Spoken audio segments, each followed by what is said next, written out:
Bismillahirrahmanirrahim. Assalamualaikum warahmatullahi wabarakatuh. Alhamdulillahi nahmaduhu hamdash syakirin. Allahumma salli wa sallim wa barik ala sayyidil mursalin nabiyyina Muhammad alladhi yunadi ala al-ummati innama ana rahmatun muhda wa qala ta'ala wa ma arsalnaka illa rahmatan lil alamin. Allahumma salli wa sallim wa barik alaihi wa ala alihi wa man walahu ila yaumiddin. Amma ba'd. Ikhwatil iman, keluarga besar Al-Hikmah dan para pemirsa semuanya yang terhormat rahimakumullah. Kita berada di bulan Syawal. Salah satu ibadah yang utama di dalam menyambut Idul Fitri adalah bersilaturahmi. Mengapa harus bersilaturahmi? Jawabnya adalah tanpa silaturahmi manusia tidak sampai ke surga. Jadi walaupun kita sudah menunaikan ibadah puasa dengan baik, berusaha untuk menjadi orang yang bertakwa, lalu ada ibadah yang tidak dipenuhi, yaitu silaturahmi, maka kita akan terhambat nanti masuk surga. Alhasil, silaturahmi itu bukan sekedar ibadah tambahan, tapi satu kewajiban kalau kita memang ingin, dan pasti kita ingin menjadi orang surga. Sebab di dalam hadis Rasulullah SAW sudah menjelaskan dengan gamblang. Beliau bersabda, la yadkhulul jannah qati', yakni qati'ur rahim. Tidak masuk surga pemutus silaturahmi. Jadi penting sekali silaturahmi ini. Sebab silaturahmi itu adalah satu perilaku yang harus tumbuh dari qalbun rahim. Salah satu orang yang layak untuk masuk surga itu harus berhati atau punya al-qalb yang berbelas kasih, qalbun rahim. Nah, kemudian selain hatinya itu harus berbelas kasih, juga orang yang ingin masuk surga itu tangannya tidak boleh tertutup. Artinya harus menjadi orang dermawan. Yadun mu'tiyah. Tangan yang suka memberi, suka di atas. Al-yadul ulya khairun min yadis sufla. Orang yang tangannya selalu di atas itu lebih baik dari yang di bawah. Artinya orang dermawan. Nah, kemudian selain itu juga orang yang ingin masuk surga itu harus punya ciri khas wajhun mumbasit. Wajahnya itu tidak menakutkan. Wajahnya itu menyenangkan, ceria, ya. Itu orang surga. Dan juga orang surga itu harus menjaga lidahnya, punya lidah yang disebut lisanun afif, lidah yang tidak kotor, berbicaranya selalu terbimbing dengan hidayah Allah. Oleh karena itu, kalau kita ingin selamat di dalam mengaruni sisa hidup kita dan insya Allah bisa masuk surga, harus menggunakan resep keselamatan yang diberikan oleh Rasulullah Sallallahu Alaihi Wasallam. Rasulullah pernah ditanya oleh seseorang, "Man najah ya Rasulullah?" Apa selamat itu? Atau bagaimana supaya kita ini bisa selamat? Supaya tidak salah langkah. Jangan sampai kita beribadah, berpuasa, berhaji, tapi salah langkah. Lalu tidak sukses kita di akhirat. Jawaban Rasulullah sangat jitu sekali. Ada 3 faktor yang harus dipenuhi untuk selamat di dunia ini agar sukses di akhirat. Beliau mengatakan, amsik alaika lisanak wal yasa'aka baituk wabki ala khoti'atik. Yang pertama, jaga lidahmu. Orang yang suka bersilaturahmi itu lidahnya pasti diwarnai dengan kasih sayang. Dia tidak suka menyakiti hati orang. Nah, orang yang ingin selamat harus menjaga lidahnya. Sebab dosa itu paling banyak dibuat oleh manusia karena ulah lidahnya. Dan lidah itu adalah turjumanil qalb, Kalau hati ini bersih, insya Allah kalimat-kalimat itu bersih. Kalau hati tidak bersih, maka yang keluar nanti pasti kata-kata yang menyakitkan. Nggak mungkin orang yang sedang marah kemudian kalimatnya baik kan? Tapi orang yang sedang senang, berbahagia seperti hari raya Idul Fitri ini, itu harusnya kata-katanya juga baik. Nah kemudian yang kedua, wal yasa'aka baituk, rumahmu jadikan sebagai tempat yang menyenangkan, dibuat leluasa, walaupun sempit rumahnya, tapi dibuat leluasa dengan suka menerima tamu, dibuat leluasa suka berada di rumah. Dan subhanallah, di masa corona ini kita seperti dipaksa untuk berlama-lama di rumah ini ya, sehingga stay at home. Sepertinya supaya kita lebih banyak merenung bahwa kita penting untuk mengenal rumah kita dengan baik, lalu menjadikan rumah kita sebagai tempat yang berbahagia. Ada orang yang karena kesibukannya, rumahnya itu hanya berfungsi seperti terminal saja.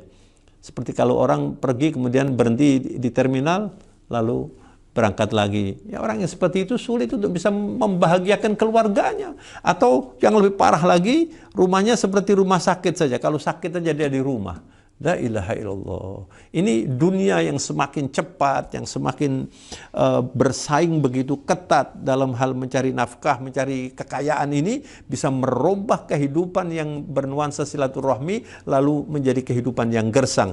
Dan yang ketiga, kalau kita ingin menjadi orang yang selamat, kata Rasulullah, wabki ala khoti'atik. Tangisi dosamu. Artinya apa? Suka bertobat. Jadi kalau mau selamat, jaga lidah, rumah dibuat makmur, baiti jannati, itu adalah satu ungkapan yang islami. Rumah kita itu adalah surga kami.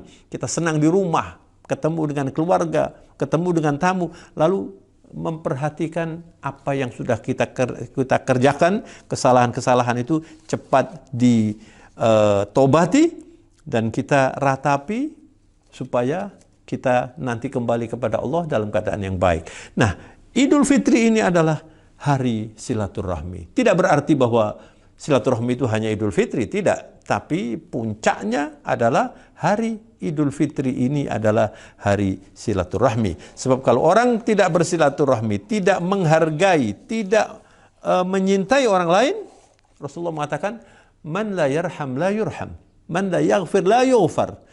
Kalau orang itu tidak mau mengasihi orang lain, Allah tidak memberi kasih sayang kepada orang ini. Kalau orang tidak mau mengampuni orang lain, la ilaha illallah. Ada orang yang hatinya itu sakit. Dia sulit memaafkan orang. Dia selalu dendam. Orang yang seperti ini sebetulnya kasihan sekali. Dia sulit nanti bisa masuk surga. Ya, jadi Rasulullah juga menyampaikan hadits qudsi. Allah mengatakan, idza aradtum rahmati farhamu khalqi, atau kama qala sallallahu alaihi wasallam. Kalau Anda ingin rahmatku, rahmati ciptaanku. Subhanallah. Bukan hanya orang, hewan pun harus kita sayangi ya. Saya terpukau ketika saya membaca hadis Rasulullah sallallahu alaihi wasallam itu melarang orang yang menyembelih kambing. Jadi kalau Idul Fitri, biasanya Idul Adha kita kurban ya. Lalu pernah di zaman Rasulullah itu, mungkin Idul Adha juga waktu itu, orang menyembelih kambing, ketika menyembelih itu kambing-kambing yang lain melihat. Kata Rasulullah, aturidu an tumitaha marratain? Apa kalian akan membunuh atau menyembelih kambing itu 2 kali? Ini kan luar biasa, ini kasih sayang yang sangat luar biasa. Jadi artinya apa? Jangan dibiarkan kambing itu melihat saudaranya itu disembelih. Jangan boleh lihat dia. Supaya dia pada waktu akan disembelih itu tidak ada rasa takut. Ini adalah kasih sayang yang luar biasa. Jadi ini sebetulnya Islam itu seperti ini. Nah, ada orang bertanya kepada saya, kenapa Pak ada orang itu sulit bersilaturahmi? Kenapa sulit bersilaturahmi? Sedangkan silaturahmi itu baik. Silaturahmi itu tidak perlu mengeluarkan biaya banyak. Paling-paling ya kalau biayanya ya Anda kalau naik kendaraan ya biayanya itu pahalanya besar amat, pahalanya itu. Nggak bisa dibandingkan dengan biaya yang kita keluarkan itu ya. Nah, oleh karena itu kita perlu mengenali apa yang membuat orang itu sulit bersilaturahmi. Lebih lugas lagi saya katakan, penyakit hati apa saja yang membuat orang itu sulit bersilaturahmi. Yang pertama, saudara, su'edzon. Jadi kalau orang itu hidupnya selalu curiga, tidak baik kepada orang, dia sulit bersilaturahmi. Contoh misalnya begini, saya kadang-kadang dalam acara begitu ya, kemudian saya ceramah, lalu orang berjabat tangan dengan saya, kenal gitu, kemudian saya nggak pernah ketemu lagi dengan orang itu. Misalnya ini, contoh yang pernah saya alami. Nah kemudian saya bertemu dengan orang itu, lalu orang itu saya nggak tahu, jadi saya tidak menegur gitu ya. Kalau dia bersangka jelek, dia akan mengatakan, wah ternyata orang ini sombong. Tapi kalau bersangka baik, Masya Allah, mungkin dia tidak lihat, mungkin dia lupa. Jadi husnudzon itu adalah salah satu sifat orang Islam yang perlu dimiliki oleh semua orang yang ingin masuk surga. Itu yang pertama ya. Yang kedua, orang akan sulit bersilaturahmi kalau dia punya sifat sombong. Beberapa waktu yang lalu dalam acara yang sama saya sudah menyampaikan bahaya penyakit hati dan diantaranya adalah al-kibir. Na'udzubillah. Mudah-mudahan kita dijauhkan oleh Allah dari sifat sombong ini. Kalau orang itu sombong, saudaraku sekalian, dia sulit bersilaturahmi dan tidak ada tempat bagi orang sombong di surga. Saya sungguh takut sekali berbicara tentang ini. Takut apa? Takut diri saya. Jangan sampai saya berbicara kemudian saya punya sifat-sifat itu yang tidak kita sadari. Kadang-kadang orang itu sombong tidak sadar. Melihat orang lain dianggap lebih bawah dari dirinya. Itu sudah sombong. Kita tidak boleh menghina orang lain. Atau ada lagi sombong disebabkan batoril haq wa ghamtin nas. Itu sombong menurut definisi Rasulullah SAW. Jadi menarik ketika ada orang mengatakan kepada Rasulullah, ya Rasulullah, saya suka pakai pakaian yang bagus, pakai sepatu yang bagus. Apa itu sombong? Nabi menjawab, jitu sekali. Kata Rasulullah, Allahu jamilun yuhibbul jamal. Allah itu maha indah, maha baik, suka yang indah, suka yang baik. Subhanallah. Jadi itu tidak sombong, asalkan tidak berlebihan. Kalau berlebihan, kemudian pakai pakaian yang terlalu mewah, kemudian harga jam tangannya itu miliaran, cincinnya juga mahal. Lalu kemudian masuk ke dunia israf atau tabdzir, nah ini bisa mengantarkan orang menjadi sombong. Tapi sombong yang hakiki, kata Rasulullah, batarul haq wa ghamtin nas. Tidak mau menerima kebenaran. Saya beri contoh, kalau misalnya seorang wanita diberi nasihat untuk pakai jilbab, lalu dia mengatakan, saya tidak mau pakai jilbab. Kenapa sih? Itu kan kuno itu. Ini sombong. Tapi kalau dia mengatakan, wah saya ingin sebetulnya, tapi saya belum bisa. Insya Allah barangkali nanti saya akan berusaha. Ini sudah baik, artinya ada harapan untuk menjadi baik. Yang bahaya itu ketika dia tidak mau menerima itu. Misalnya dalam berbisnis, nggak mungkin sekarang kita tidak pakai bunga, tidak pakai riba. Sekarang dunia sudah nggak seperti dulu. Nah ini sombong.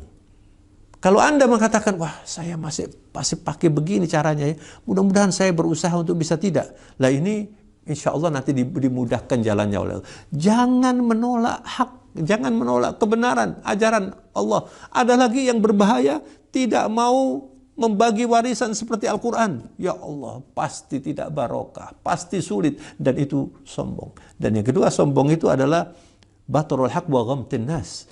Mengecilkan orang lain, meremehkan orang lain. Itu orang yang seperti itu sulit bersilaturahmi. Dan Rasulullah juga mengatakan dalam hadis, laisal wasil bil mukafi, walakinnal wasil man idza quti'at rahimahu wasalaha au kama qala sallallahu alaihi wasallam. Orang yang disebut penghubung silaturahmi itu bukan orang yang hitungan. Dia nggak pernah ke rumah saya nggak mau ke rumah dia. Ini namanya mukafe. Dia nggak pernah datang kalau saya undang, saya nggak mau datang kalau diundang. Ini bukan penyambung silaturahmi. Justru Islam itu kalau ada orang tidak mau datang ke rumah Anda datangi. Kalau ada orang tidak mau memaafkan Anda maafkan. Itu adalah mujahid, orang yang membangun silaturahmi. Dan juga ada penyakit lain yang berbahaya, yaitu al-hasad, menghasut orang. Na'udzubillah min dzalik. Kalau orang itu menghasut orang itu, ini sebetulnya sama dengan mengatakan Allah engkau tidak adil. Begitu. Orang menghasut itu kan Dia tidak suka kalau ada orang yang dianggap oleh dia bahwa orang itu tidak layak untuk menjadi kaya atau menjadi pandai. Dia mengatakan, mestinya saya yang begitu itu. Lalu dia tidak suka dengan orang itu. Ini hasad. Na'udzubillah min dzalik. Misalnya di kantor, ada mungkin orang yang lebih muda diangkat menjadi pimpinan. Lalu yang merasa lebih senior, merasa menghasut.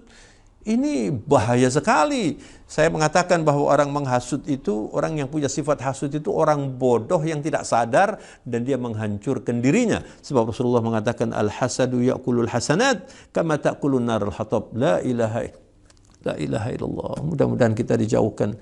Saya takut sekali membaca hadis ini.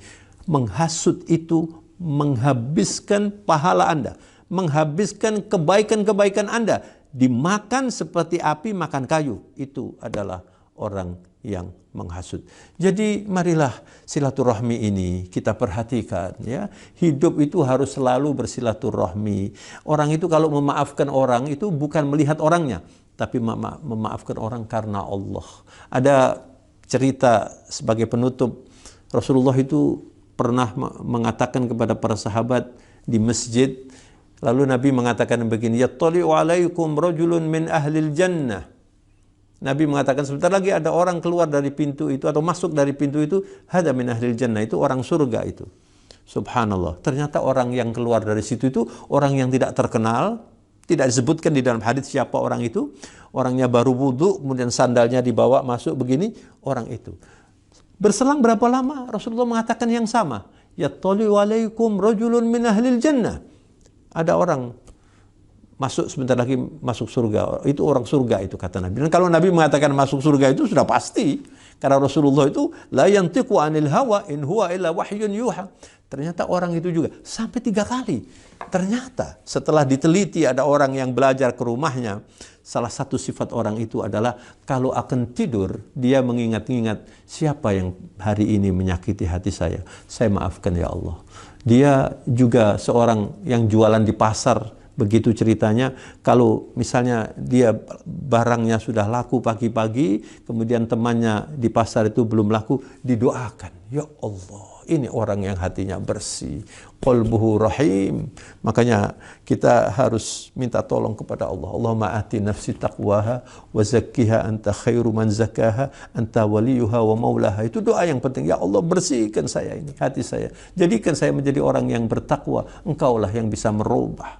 Ya muqallibal qulub, tsabbit qalbi ala dinik. Ini doa yang terus jatuh banyak diucapkan oleh Rasulullah. Ya Allah yang menggerakkan hati, gerakkan hati saya supaya tidak sulit bersilaturahmi, supaya tidak sulit memaafkan orang, supaya tidak dendam, supaya tidak menyimpan benci kepada orang. Hasna, itu semuanya merugikan. Dan kalau orang itu berpuasa tapi hatinya masih dendam dan benci kepada orang, itu kesian sekali, dia nggak dapat ampunan dari Allah Subhanahu wa Ta'ala.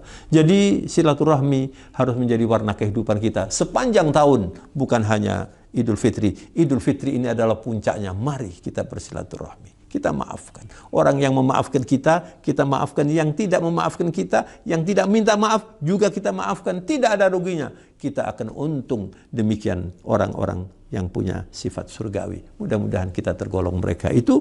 Wabillahi taufiq wal hidayah. Saya mohon maaf minal a'idina wal faizin. Taqabbalallahu minna wa minkum ajma'in. Taqabbal ya karim wal afu minkum. Wassalamualaikum warahmatullahi wabarakatuh.